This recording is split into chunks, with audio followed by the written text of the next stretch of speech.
Hi Crafty friend, it's me, Justine Dvorak from Stationery by Justine, where when I craft my world stands still.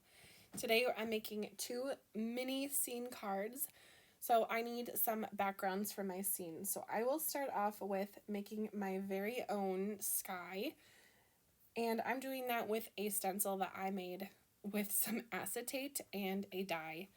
The die was a cloud die that I got from Spellbinders, and I just die cut out some acetate, and now I have a reusable stencil that I've used a few times now. It's washable, and I have enjoyed using it. So I recommend doing that if you have maybe like a grass or something. You can do this as well.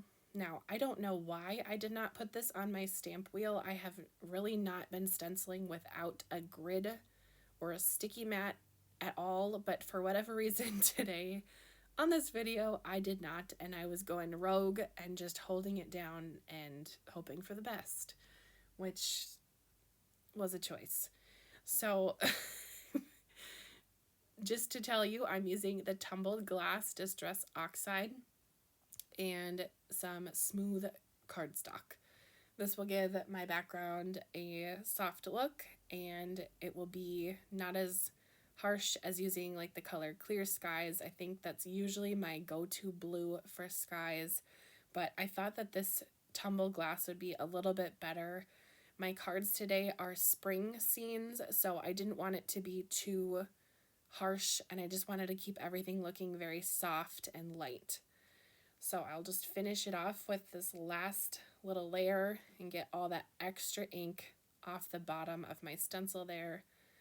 And then I'll be ready for my scenes. Now the same die set that came with the clouds has a hill die and a grass die. So that hill die and the grass die I used to make 2 different layers for my grass. So you'll see that in just a second. I'm going to clean up my area and we'll be good to go.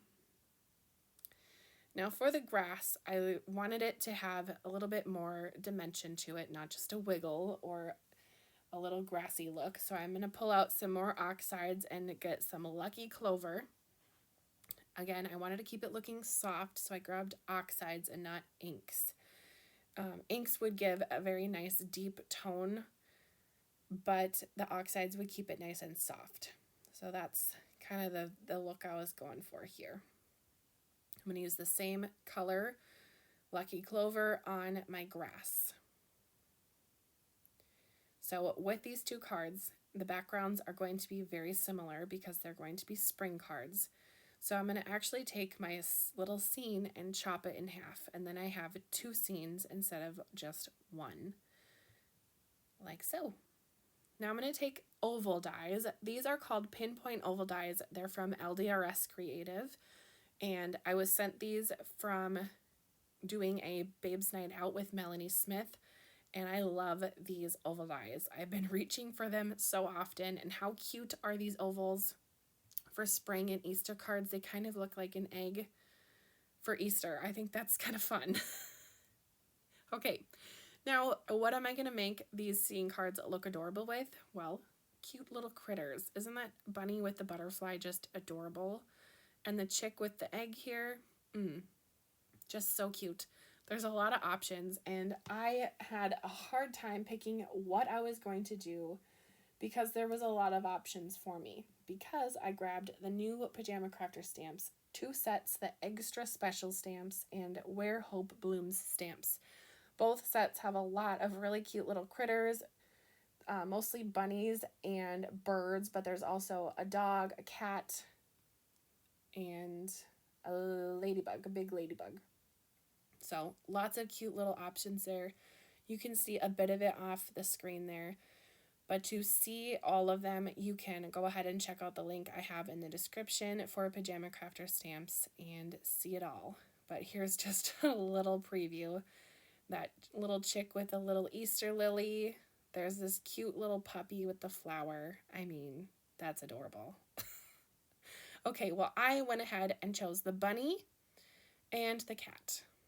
And the cat is going to have ladybugs all over it. It's going to be adorable.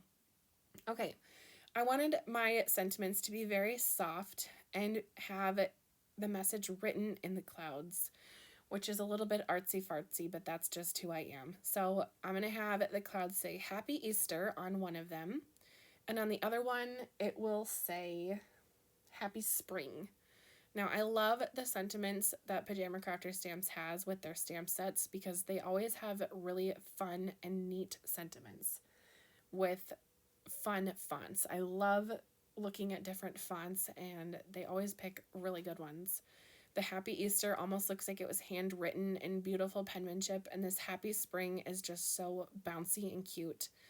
And it is a little bit like demure or whatever in the background. It's not like an in-your-face sentiment. It's just, I wanted it to be soft. Okay. Now for my little ovals, I am deciding here what I want to do, if I want to foam or not. That's always the question. Do you add foam or no? Usually my answer is yes. I'm going to go ahead and just glue down the back piece, and then I will pop up the front grassy area with foam just to add a little bit of dimension, or fake dimension, if you will. How cute are the pattern papers that I pulled from my stash? I love the flower one that's on the right there. It has some gold foiling on it. Both papers were just from paper packs that I had in my stash. They might have been from old Spellbinders card kits. RIP, I really miss those card kits. Real talk. They've been gone for over a year, and I'm still sad about it. If you watched my channel for a while, maybe you're new, but I used to be basically exclusively doing card kit videos on my channel. That's how I started my channel, and now that they're gone, I definitely still miss them. I do get the Pink and Main subscription. They have their Crafty Courtyard subscription, and I do get that. So I do get my card kit box every once in a while, but I definitely miss the incoming of fun pattern papers into my craft room. Well, I'm trying not to hoard craft supplies, so you'll see that little, almost a bookmark rectangle above the butterfly of that pattern paper. I'm not going to hoard. That was a crazy sentence, I'm sorry. But I'm going to put that in my card because I don't want to just have it floating around. If you watch the video from yesterday, which is using similar stamp sets, I think I actually used the bunny here. I used a background that I made 4 years ago. Yeah, 4 years ago. It was time. It was time to use it and enjoy it. So this is the year of not hanging on to things like that and to making them into projects instead. I chose to use foam to pop up my butterfly because the butterfly is flying around, so why not? And then I'll just pop that right on to my card as a very cute scene. I would love for you to let me know in the comments what pattern paper you like best of the two. Do you like this one with the gold foiling, or do you like the one with the polka dots? Now the polka dots, that color is very popular this year. I've been seeing that like almost yellowy orange a lot, especially with home decorations. And I think that's why it caught my eye when I was grabbing pattern paper.